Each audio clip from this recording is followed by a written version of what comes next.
Okay, so you know how I am. If I hear about something cool or weird or just different, I have to try it. Like, I physically cannot let it go. People think I'm a little odd for that, and yeah, I've heard that before. But that's just me. So I'm planning this trip to Cabo, and someone mentions CBX to me. CBX. You walk across a bridge into Tijuana and then catch a domestic Mexican flight from there. I'm sorry, you walk across the border? Okay, so here's the thing. I grew up in Korea. The only land border we have is North Korea. And sure, you're welcome to try crossing it on foot. Maybe you'll make it, maybe you'll get shot, maybe you'll step on a landmine. Who knows? Also, not exactly a top travel destination. So for anyone born and raised in Korea, going abroad means one thing. You're getting on a plane or a boat. That's just the reality. So the second I heard this was possible, I was like, I am doing this. I don't care if it makes zero logical sense. I am doing this. And it really did make zero logical sense. I live in LA. I could have just flown direct to Cabo, easy, done. But instead, I drove to San Diego, paid over $100 for parking, bought the CBX crossing ticket on top of that.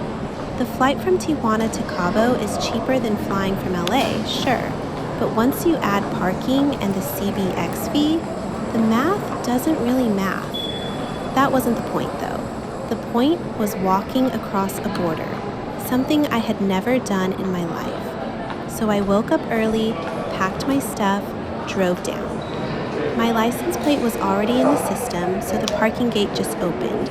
No ticket, no fumbling around. Loved that. Showed my ticket, walked across the bridge, 5 minutes, and that was it. I was in Mexico. Border agent asked a couple of questions, stamped my passport, and sent me on my way.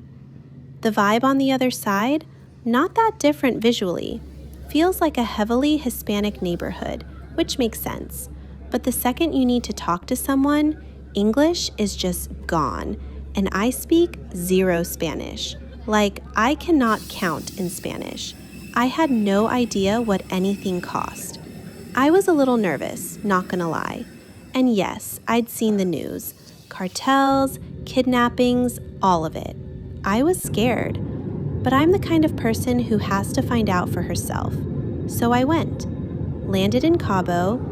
Heads up if you're planning this, you cannot Uber from the Cabo airport to your hotel. Arriving, you need a pre-booked shuttle. I'd read it would be pretty aggressive inside the terminal, but it wasn't that bad. They were just kind of around. I walked outside and my shuttle company was right there. Ended up being the first drop-off, so it didn't take long at all. Lucky. The resort was Viceroy. Really liked it. The whole property has this water everywhere vibe. Pools, the ocean right there, clean, well kept. Ocean view room, patio with a jacuzzi, big sofa outside. Really good for just existing. At check-in, they tried to upgrade me. Bigger room, plunge pool, pay a little more. I asked to see the room first, and my original room had a better view, so no thank you. So that was just getting there, and I thought the interesting part was crossing the border. Turns out, Cabo had a lot more to say. I'll see you in part 2.